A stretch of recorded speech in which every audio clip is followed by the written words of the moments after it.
I'm Alex McCord, and this is The Real Deal on thestir.com. Today we are discussing episode 12 of The Real Housewives of Miami Season 3, the return of the Beverly Hills ladies, and what Nancy Grace thinks of the Giudice case. First, let's get to Miami, where we have an epic makeup between frenemies, a smackdown of the wind-up housewife, and how you keep housewives drama from ruining your party. This is the episode where Leah Black and Adriana Moura make up. Now, this is supposed to be the epic makeup of the season. This is the Jill and Bethany. This is the Nene and Kim. The only problem is I'm not that emotionally invested in these ladies. I did appreciate that Adriana apologized for keeping Leah in the dark about her secret marriage, and Leah Black apologized for being witchy. Okay, fine. I really sort of felt like I was checking it off the bucket list of, all right, these two should not be arguing. Next! My favorite part of the whole confrontation was the Lisa Hochstein smackdown. Let's talk about Lisa Hochstein for a moment. The producers must alternately love and hate her. Love her when she starts drama, hate her when she's too obvious about it and gets caught in the act. I've called her the wind-up housewife all season. It just seems so obvious to me that she's being coached a lot.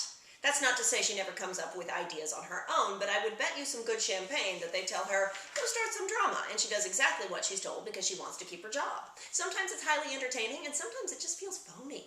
In the case of Adriana versus Leah, Lisa tried to become the scene stealer. Now, always on Housewives, the ladies follow the drama. Anytime anyone's voice is raised at a party, it's a sure bet that you'll have 2 or 3 friends jumping in to try and horn in on your moment. If you don't want that to happen, you have to schedule a one-on-one sit-down. However, if you haven't had a lot of drama going with your target, the producers will never let you do that. So you've got to grab your moment in the middle of a party when you can. That's what Lisa did. Ideally, you want to stick your nose in where it doesn't belong, but not be so obvious that cast members notice it and tell you to butt out. Lisa was not smooth enough this time between Adriana and Leah noticed. However, all was not lost because Lisa was bad enough to get herself kicked out of Joanna Krupa's wedding, but good enough later on to get herself back in. Okay, job well done. Finally in Miami, it was refreshing to see that while all this drama went down, Leah did not run around howling, not at my party! No false outrage. Thank goodness, that's refreshing. Leah is smart because she made it all about her handbags. Yes, beat each other to death, go right ahead, but do it with a handbag. I think in this case the balance was perfect. See, it's very hard these days to get your product on a reality show unless there is drama surrounding it. For example, I think the only reason that Leah's skincare line is getting any airtime at all is because she has those crazy 1980s infomercials and pictures to cut in with it. Otherwise, that story wouldn't have legs. And the only reason her handbags are interesting is because of the fight going on around them.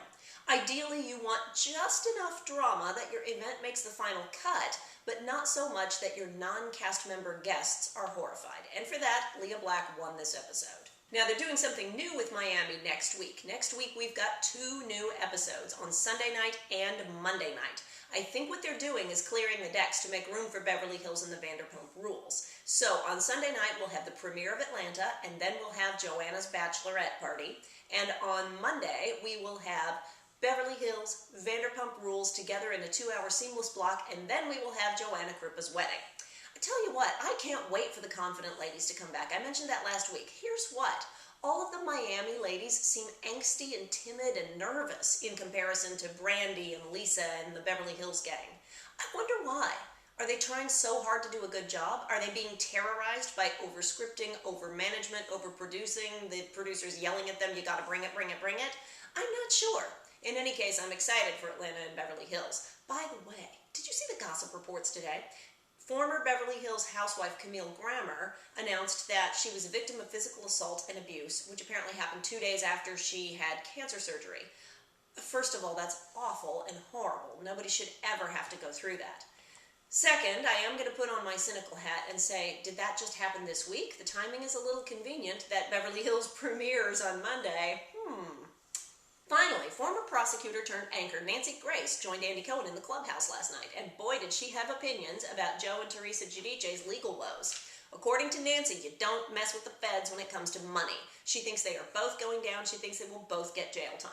Meanwhile, Joe Giudice was supposed to be in court yesterday for his DMV false identification driver's license charges. Now, apparently this court appearance was to either plead out or set a trial date. No word yet on what happened, but stay tuned. I'm sure we'll talk about that next week. For now, I am Alex McCord. You are watching The Real Deal on thestir.com. Let me know what you thought in the comments, and I'll see you next week.